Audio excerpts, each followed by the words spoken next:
দেশের স্বাধীনতা সার্বভৌমত্বের ক্ষতি করে কারো সাথে সম্পর্ক রাখতে চায় না বিএনপি। সকালে ঢাকায় নিযুক্ত রাশিয়ার রাষ্ট্রদূতের সাথে সাক্ষাৎ শেষে সাংবাদিকদের সামনে এমন মন্তব্য করে বিএনপির স্থায়ী কমিটির সদস্য আমির খসরু মাহমুদ চৌধুরী। আলাদা অনুষ্ঠানে দলের অন্য নেতারা বলেন, রাষ্ট্র সংস্কারে অন্তর্বর্তী সরকারকে অবশ্যই রাজনৈতিক দলগুলোর সাথে আলোচনায় বসতে হবে। দেশে যেন আর কোনো বিরাজনীতিকরণ না হয় সেদিকেও সজাগ দৃষ্টি রাখার আহ্বান তাদের।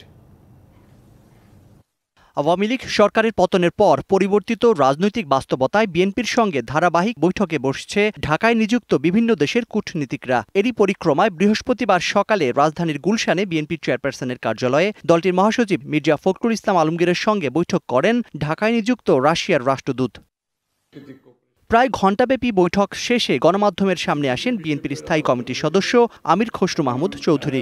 জানতে চাচ্ছেন বর্তমান অবস্থা এবং ভবিষ্যতে এই সম্পর্ক দুই দেশের মধ্যে যে সম্পর্ক, সেটা ভবিষ্যতে আমরা কি চিন্তা করছি। আমাদের পক্ষ থেকে পরিষ্কারভাবে বলা হয়েছে যে কি বাংলাদেশ জাতীয়তাবাদী দল যে সকলের সাথে সম্পর্কে বিশ্বাসী। এটা কোনো বিশেষ দেশ আলাদাভাবে আমরা কাউকে দেখি না, সকলের সাথে সম্পর্ক থাকবে।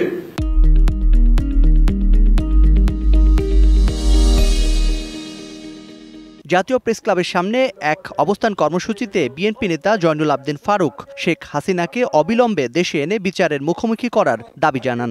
মানুষের কষ্ট যদি দেখতেন, আমার এই 72 বছরের বয়সে আমি যেখান থেকে খালেদা জিয়ার দয়ায় আমি 5 বার এমপি হয়েছিলাম, সেই নোয়াখালীর সেনবাগে আমি কোনোদিন আমার বাড়িতে আশেপাশের অঞ্চলে পানি উঠে আমি কোনোদিন দেখিনি। সেখানে আমাকে এখন গলা পানি দিয়ে সাঁতরিয়ে যেতে হয় মানুষকে উদ্ধার করার। এদিকে নয়াপল্টনে বিএনপির কেন্দ্রীয় কার্যালয়ে এক সংবাদ সম্মেলনে দলের সিনিয়র যুগ্ম মহাসচিব রুহুল কবির রিজভী বলেন, স্বৈরাচারের দোসরদের ষড়যন্ত্র এখনো চলছে। গণহত্যাকারী ফ্যাসিস্ট হাসিনা তার ক্ষমতায় থাকার গ্যারান্টি দেশ ভারতে পালিয়েছে। এই হাসিনা লীগের ফ্যাসিবাদের প্রেতাত্মারা এখনো বহাল আছে। বিদেশে থেকেই এখনো দেশে ষড়যন্ত্র ও বিশৃঙ্খলার উস্কানি দিচ্ছেন। জাকারি আহমেদ, ডিবিসি নিউজ, ঢাকা।